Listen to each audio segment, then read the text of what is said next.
Singapore में हो रहा था, उसमें चीन के कर्नल की तरफ से एक बयान दिया गया और जो बहुत चर्चा बटोर रहा है। कल तमाम न्यूज़पेपर में छपा हुआ था कि हिंदुस्तान को हम कोई चैलेंज नहीं मानते। किस प्रकार से उनके इस बयान को देखें कि हिंदुस्तान की आर्मी हमें कोई खतरा पैदा नहीं कर सकती? Sir, basically Indian army offensive operations के लिए हम लोगों को किसी का देश नहीं चाहिए, किसी की जमीन नहीं चाहिए, पर हम किसी को अपनी जमीन नहीं लेने देंगे। ओके। तो जो वो कह रहे थे उनका मतलब ये था कि इंडिया हमारे ऊपर ऑफेंसिव नहीं लगाएगा। ठीक।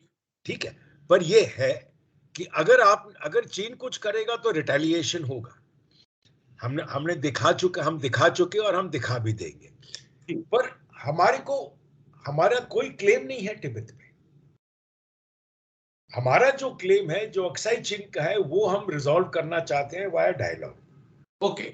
ऑफेंसिव एक्शन का हम लोगों ने कभी अनाउंस नहीं किया, ना हमने कभी कोशिश करी। ठीक। दूसरी बात, दोनों देशों के बीच में इकोनॉमिक गैप बहुत है, डिफेंस बजट गैप है। जी। ये गैप ये नहीं कहता कि जो देश स्ट्रांग है वो कुछ कर पाएगा। रशिया ने यूक्रेन के ऊपर नहीं किया। इंडियन जी। फोर्सेस बहुत एक्सपीरियंस्ड है, बिल्कुल। फेंसेस में है, और अगर कोई कोशिश होगी तो नुकसान उधर का होगा। तो उनको जो खतरा नहीं है वो इंडियन ऑफेंसिव प्लान से नहीं है। ठीक है सर। पर बस। उसने ये नहीं बोला, जी, उसके जी। मुंह से ये नहीं निकला कि अगर हम कुछ करेंगे हम सक्सीड करेंगे। वो नहीं बोला उसने। किसने ठीक। ये बोला कि उसको पता है कि अगर वो ऑफेंसिव करेंगे तो कोई सक्सेस नहीं है।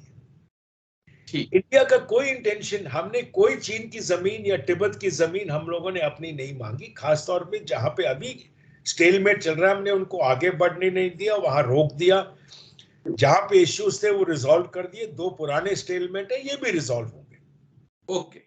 पर बस हम एक कभी नहीं बोला कि हमको आपकी जमीन चाहिए। ये फर्क है। बड़ा अहम पॉइंट सर आपने कवर किया है।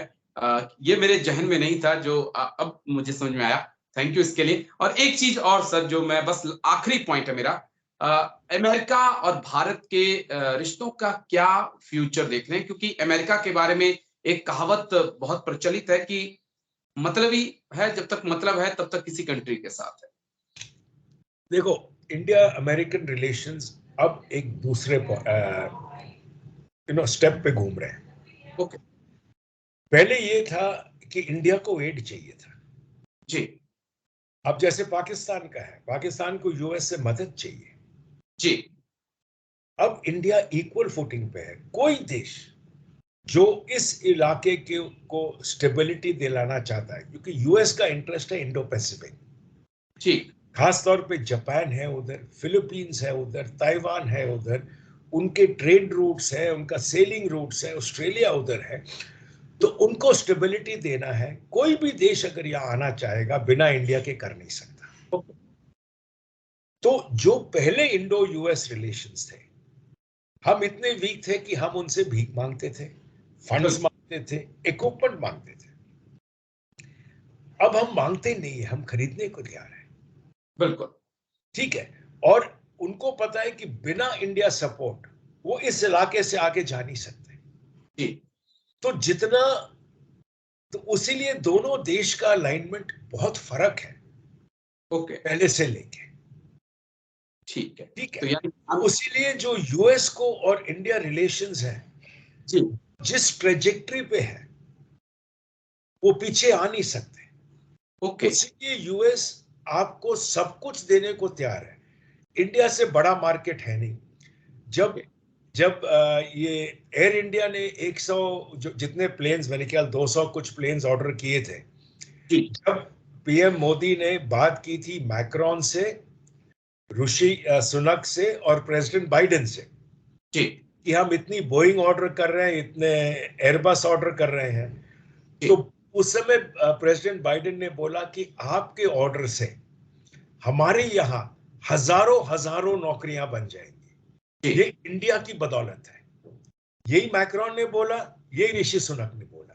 तो इनको इनको इंडिया से चाहिए, क्योंकि इंडिया अभी जो लेगा, इंडिया जी। पेमेंट करेगा। पहले ओ इंडिया को करता नहीं था।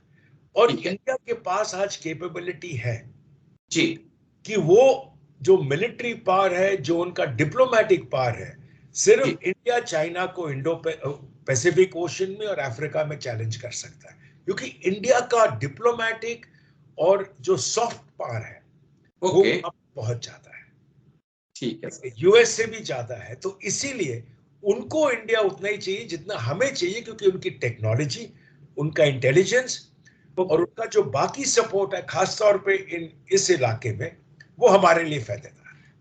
ठीक सर, चलिए thank you sir, thank you, जय हिंद, जय मिस्टर सर, शुक्रिया सर इन चीजों को बहुत अच्छे से समझाने के लिए, thank you sir. Thank you Rajesh, thank you.